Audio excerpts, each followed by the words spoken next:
Hello everyone, my name is Robert Chalmers and welcome back to my YouTube channel, Escaping Christianity. I hope you all are doing well. The purpose of today's video is I want to highlight 4 questions that expose Christianity and will tell a person why it isn't possible for the Christian God to exist. So when you're faced with a difficult problem like whether Christianity is true or not, and when I say, Christianity being true, I mean in the claims that it makes. Is the God of the Bible the true God? Is Jesus the Son of God? Do you have to believe in him for salvation? Does heaven and hell exist? All these claims the Bible makes, that's what I mean when I say, is Christianity true or not? And whenever you're trying to solve a difficult problem like that, it's all about asking the right questions. Because if you don't ask the right questions, you're not going to be able to solve it. And there's probably a lot of people that have wondered if Christianity is true or not, and they didn't ask the right questions. And so I want to point out what I think are the 4 questions you need to ask. And when you get the solutions to those 4 questions, it will tell you that it's not possible for Christianity or for the Christian God to exist.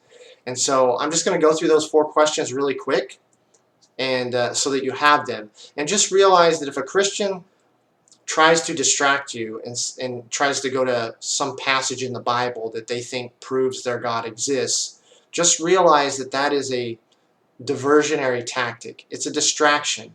They may have convinced themselves that these passages prove their God exists, but these 4 questions that I'm about to mention will prove to you that he cannot exist from the New Testament's own words. So, question number 1. Did the New Testament writers have an eschatology? And the answer to that question is yes. You can see it in the Olivet Discourse. You can see it in many of the parables in the Gospels. You can see it in Paul's writings, like 1 Corinthians 15, 1 Thessalonians 4. You can see it in 2 Peter 3. And of course, you can see it in the book of Revelation. It's all throughout the New Testament. So the answer to question number 1, did the New Testament writers have an eschatology, is yes. And if you don't know what eschatology means, it's just a fancy word for the study of last things, the end times, how it all is going to end, prophecy. That's what eschatology means. So question number 2 is what would fulfill their eschatology? What did the New Testament writers have an event that would be the culmination or the fulfillment of their eschatology? And the answer to that question is also yes. That would be the second coming of the Jesus character. So the second coming of their Messiah is what they believed would trigger the fulfillment of their eschatology. So when the Jesus character arrived, do we see that in the New Testament? Do we see a second coming of this Jesus character? And of course we do. We see it described by the Jesus character himself in the Olivet Discourse about his return. And you see it in other passages throughout the New Testament, as well as the book of Revelation again, as well. And so that's the answer to question number 2. So question number 3 is, what did the New Testament writers think would be accomplished at this second coming of their Messiah?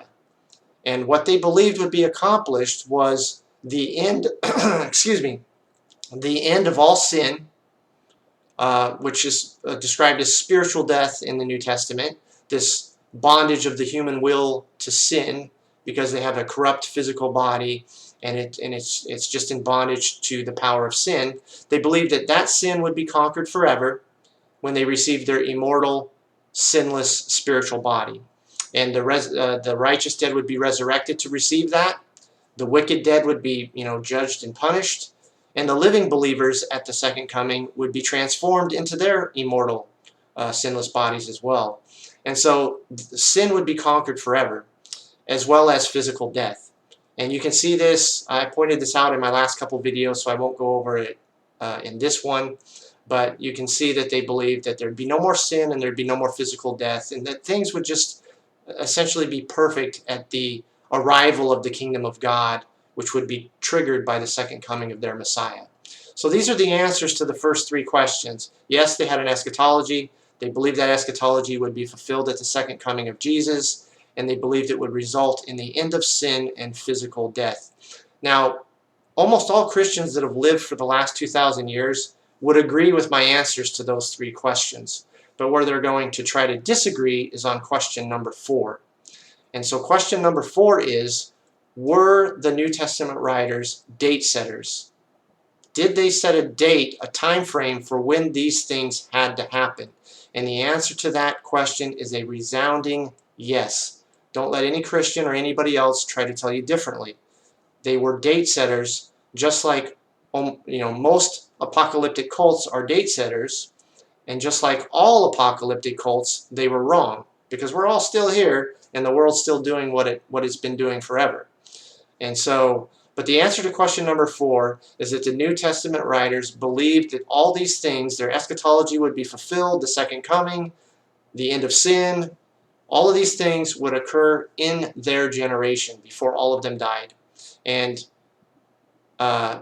Christians will try to disagree with that, and that's why I'm going to cover this question just a little bit in this video, and then that'll be it for this video.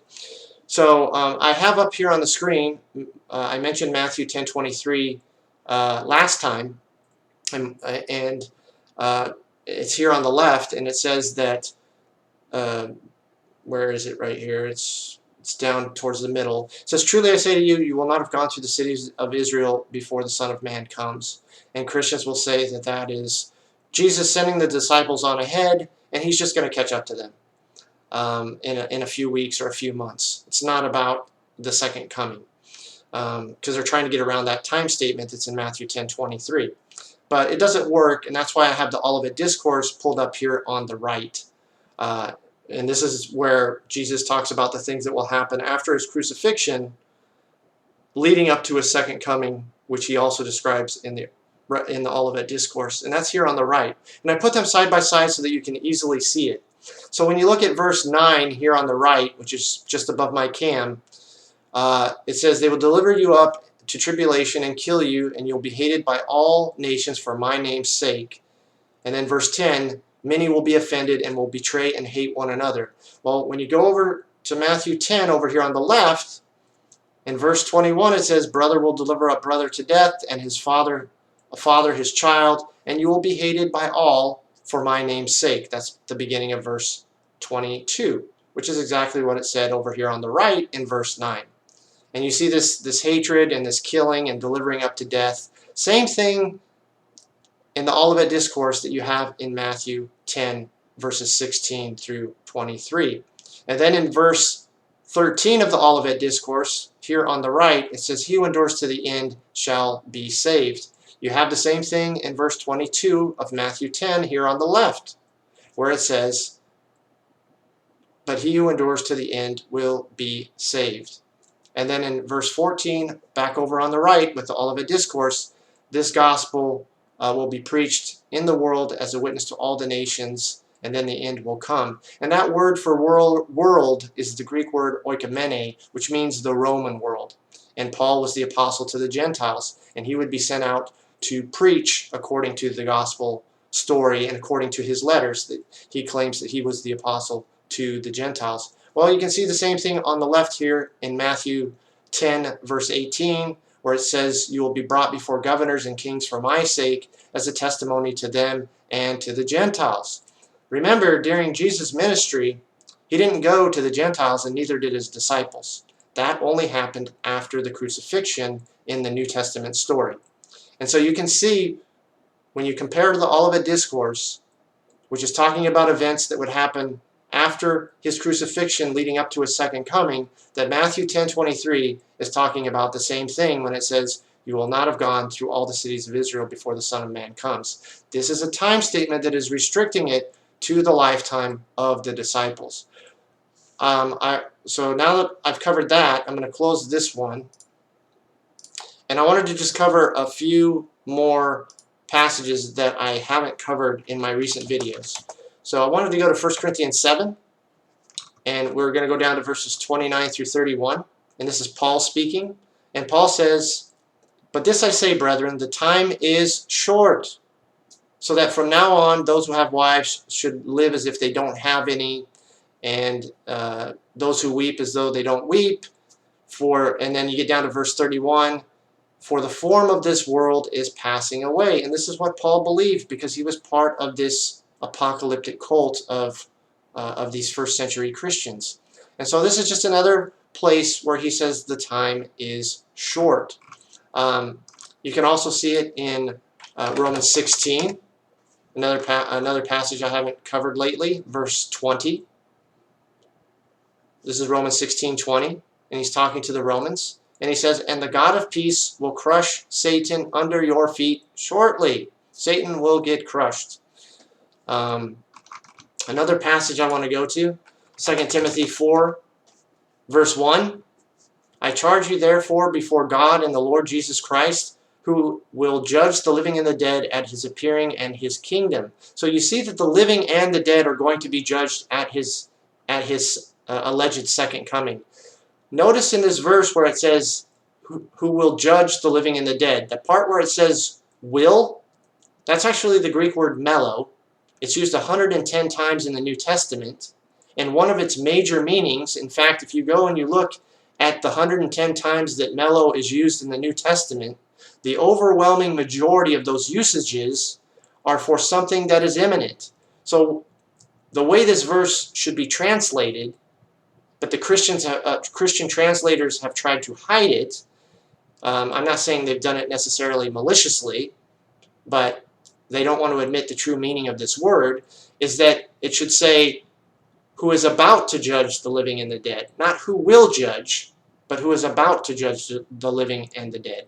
And you can see this again in Acts 24:15.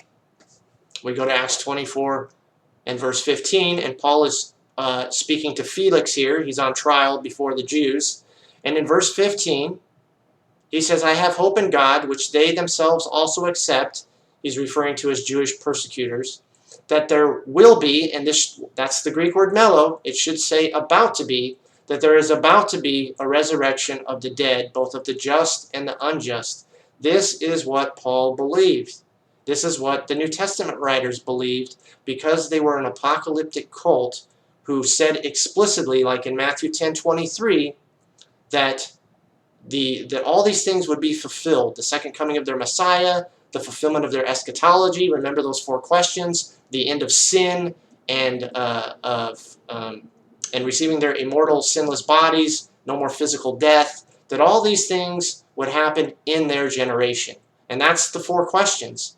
So if a Christian tries to distract you with other Bible passages, saying that this proves, they go to some obscure passage usually, or just any passage in the Bible, and they say, this proves Jesus is true. No, it doesn't. These 4 questions prove beyond any doubt, with 100% certainty, that the Christian God cannot exist from the New Testament's own words. And so I'm making this video because I want people not to be fooled by Christians, but also if you are a Christian and you're questioning your faith, I want you to see that it's not true. And it's from your New Testament's own words, which Christians say are supposed to be the words of God. It's these very words that tell you he doesn't exist, that they were an apocalyptic cult who predicted things that weren't true, just like all apocalyptic cults. And they set dates, like most of those cults do, and it didn't happen in the dates, in the time frame that they said it would. So anyways, that's the purpose of this video. These 4 questions expose Christianity. They show that Christianity is not true, that the Christian God does not exist. And I know sometimes Christians don't like the way I talk, but I'm not going to leave wiggle room on this. These passages are clear in what they say. You can't get around them.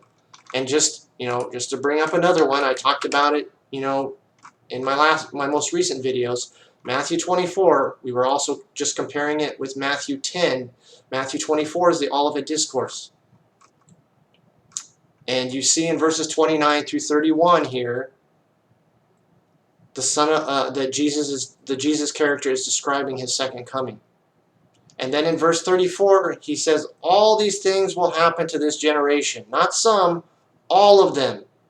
And some of them are talking about the temple's destruction. So it can't be a final generation. It can only be Jesus' generation. And the Jesus character uses that Greek word for generation, which is Genea. He uses it 26 times in the Synoptic Gospels, which are Matthew, Mark, and Luke.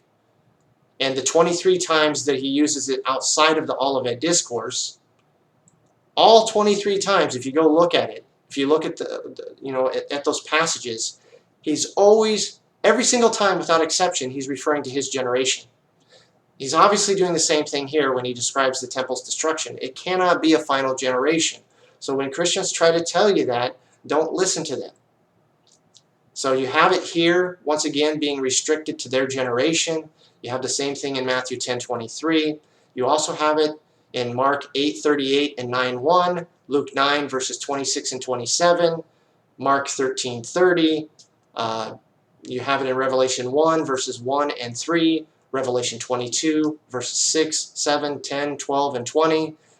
All these passages that say the time is at hand, the time is near. And then the explicit ones that I just mentioned that say it had to happen in their generation. There's over 100 of these time statements in the New Testament. It isn't like one or two passages. There's over 100 of them that say the time is at hand, the time is short, the time is near, and several of them explicitly state it would be in that generation. There's no way to get around it. I'm sorry, Christians. And the reason why I harp on this, and I know I say it very matter-of-factly, and that irritates people, but these words are clear, and I want people to escape the religion. Once again, I don't make these videos so much to preach to the choir. I make these videos primarily because I want people to escape a false religion and a God that does not exist. He doesn't exist. He doesn't exist. And you can stand, and if you're a Christian watching this, you can stand there and you can stamp your feet as much as you want. I feel bad for you because you won't accept what these passages say. It's your own New Testament. And so I hope that I can get through to you, and I sincerely hope that I can help you escape. And so that's it for this video. I wish everyone to have a great day, and hopefully I can talk to you again soon. Please take care.